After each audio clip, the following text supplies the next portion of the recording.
coming off like a weird vampire perv? Maybe a little. Hello my fellow weirdos, my name's Marie McWilliams. Welcome back to my channel. For today's video we're going to be counting down the top 10 sexiest, hottest vampires of all time, because that's the kind of thing that keeps me up at night. When I say it out loud it sounds kind of sad. Anyway, at number 10 we have Spike from Buffy the Vampire Slayer. This show played a huge part in my childhood and is probably one of the main reasons why I am so addicted to horror. Joss Whedon's television show showed me that girls were badass and that vampires were pretty sexy. Now I know that people are Team Angel or Team Spike, and Angel was sweet and everything, but that was my problem with him. He was just so sweet. Spike, on the other hand, wasn't particularly sweet at all. There was something about the bad boy Billy Idol, leather jacket wearing, bleach blonde hair, bad British accent that just really did it for me. That's TMI. Anyway, teenage Marie really liked Spike. Yum. At number 9 we have Alexander Skarsgård from True Blood, aka Eric. I'm not normally a man for blondes, I prefer dark hair, dark eyes, but the Skarsgård family are delicious and prove that blonde is beautiful. I would date the entire family at once, and Alexander is definitely the peak of handsome perfection.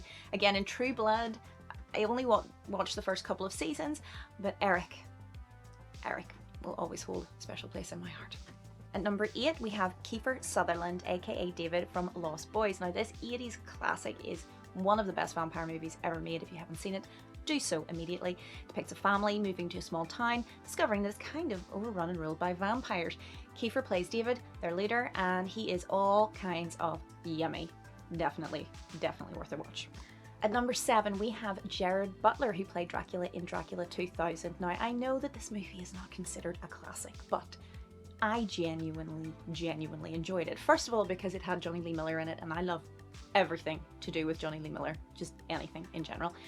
But also, it had the best backstory for Dracula of any film I've ever seen. Spoilers ahead, it basically hypothesizes that Dracula is in fact Judas, and that the reason he's allergic to silver is because he sold Jesus out for 30 pieces of silver, and the reason he's allergic to crosses is because obviously his betrayal led to Jesus's crucifixion.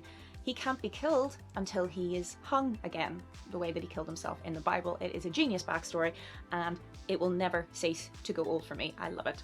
Gerard Butler plays a particularly sexy Dracula. Note the sex scene on the ceiling being particularly good. And he has this sort of long wavy hair that, yeah, it's just really rather nice. You should get that back, Gerard, if you're watching. At number 6 we have Ian Somerhalder. I had to look up his name, I just wanted to check that was right. aka Damien from the Vampire Diaries. Now I only watched the first season of this, but that was enough for me to realise that this man is one hot piece of vampire. Yummy. That bit where he pushes her up against the locker, it's just particularly nice. Again, that is just TMI. Sorry. Am I coming off like a weird vampire perv? Maybe a little. Number 5 we have Lestat. Tom Cruise in Interview with a Vampire. Oh, Interview with a Vampire. Genuinely an amazing adaptation. Every kid my age read Anne Rice as a teenager, and we all had a crush on Lestat. It was like a rite of passage. Tom Cruise really brought him to life. Now I know this movie has Brad Pitt in it. Brad Pitt, you're very good looking too, but Tom Cruise and Lestat definitely pick you to the post on gorgeousness. Number 4 we have Gary Oldman in Bram Stoker's Dracula. Now I'm talking about Gary Oldman when he's all young and handsome looking again with the curls, not Gary Oldman at the beginning when he's all old and decrepit and his shadow is playing havoc with Keanu Reeves. You know what I mean. At number 3, Salma Hayek in From Dusk Till Dawn. She plays a vampire stripper at a bar called the Titty Twister. If you haven't seen the movie, that probably sounds like it's a terrible film to watch, but the truth is that it is an amazing piece of film. When Robert Rodriguez and Quentin Tarantino get together, they frankly make movie perfection. And Salma Hayek dancing around in barely anything with a big snake on. Yeah, it is pretty damn sexy and probably worth getting eaten over. At number 2 we have Colin Farrell in a 2011 Fright Night remake. I'm Irish and therefore I just automatically love Colin Farrell because I can remember him when he starred as a little priest in Ballycasangel, a television show. here in Ireland. If you haven't seen it, it's kind of adorable. But yeah, he is a delicious Irish man, and in Fright Night he plays a particularly sexy vampire who seems to have a penchant for white vests. All good. And at number 1 we have Tom Hiddleston in Only Lovers Left Alive. Now, this 2013 movie depicts 2 vampire lovers who've been together for centuries, reuniting again once more. Tom Hiddleston is kind of like a bored musician, and he is all kinds of yummy in that particular film.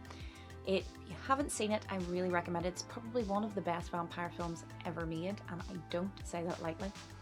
But yeah, that's my list. So what do you guys think? Do you agree, disagree? Do you think that I'm a mad woman, or do you think that I am a bit of a vampire perv and should probably just rein it all in?